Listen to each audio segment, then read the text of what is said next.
Good afternoon, everybody. Today I wanted to talk about the criteria for the O-1 visa. Once again, my name is Charles Rather. I'm managing partner at AmLaw Group.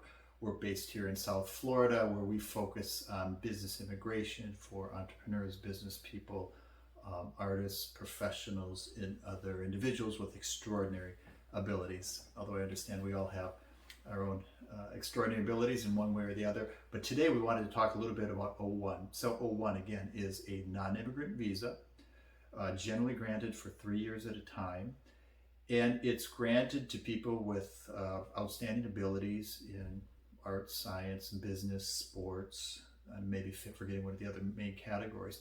But the criteria are as follows. There's 8 categories that are in the general list of requirements. You need to qualify for at least 3 of them. And those categories you can find online. You can go on our website. I'm sure we have it, or reach out to us and we'll send you that list.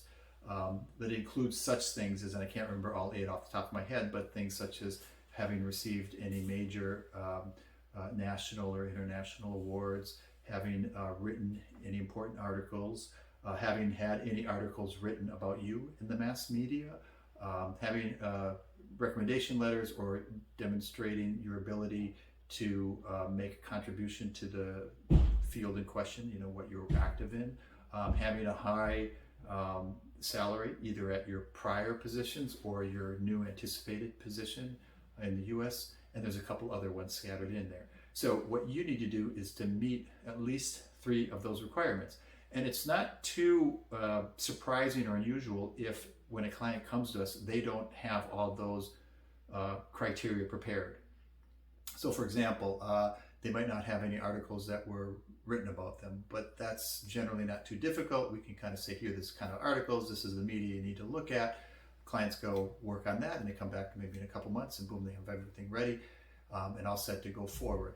Again, there's other categories too, where sometimes it might require more or less time, but they can collect the required documentation and evidence maybe over the course of a relatively short period of time, and then we can file the case. So that's the first thing. If you don't meet all the requirements or have at least 3 categories covered when you first go to talk to an immigration attorney, it's not the end of the world, because as I mentioned, it's possible, depending on the circumstances and the category you're trying to cover, but it's possible to get that evidence prepared maybe after your initial consultation with the attorney.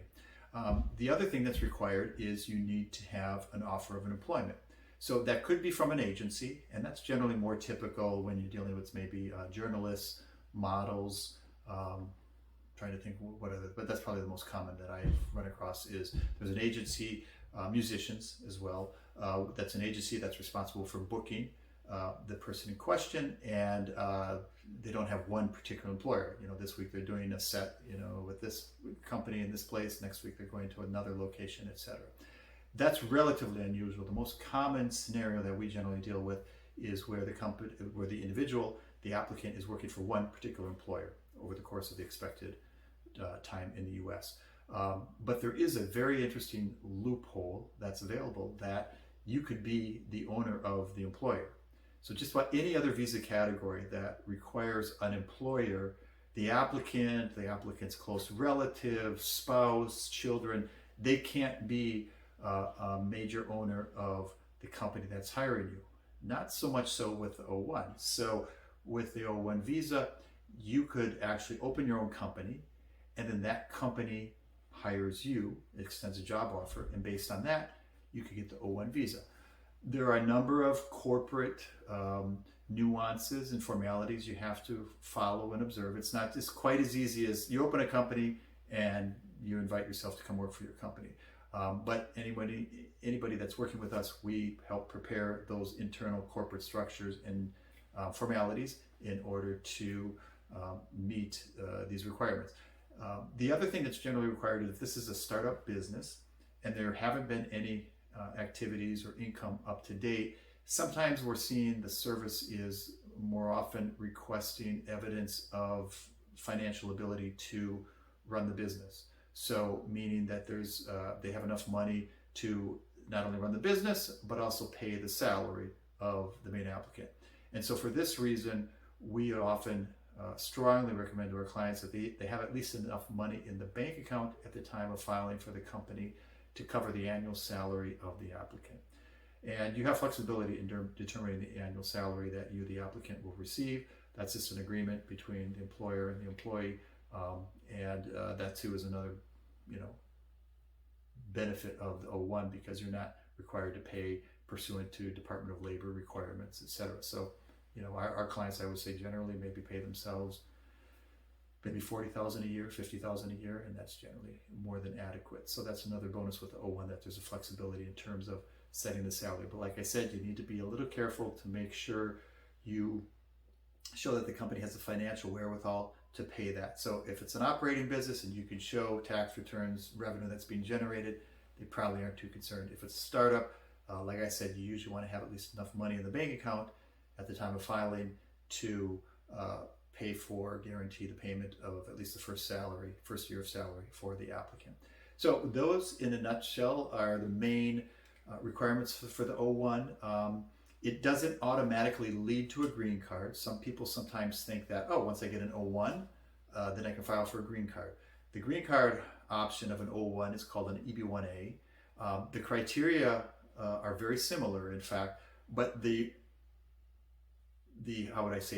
evidence that you provide has to be quite a bit higher for the EB-1A than the O-1. So, O-1 and EB-1A both have a category of prizes, but they want to see the prizes that you receive or recognition you receive to be quite on a qualitatively higher level for the EB-1A than the O-1.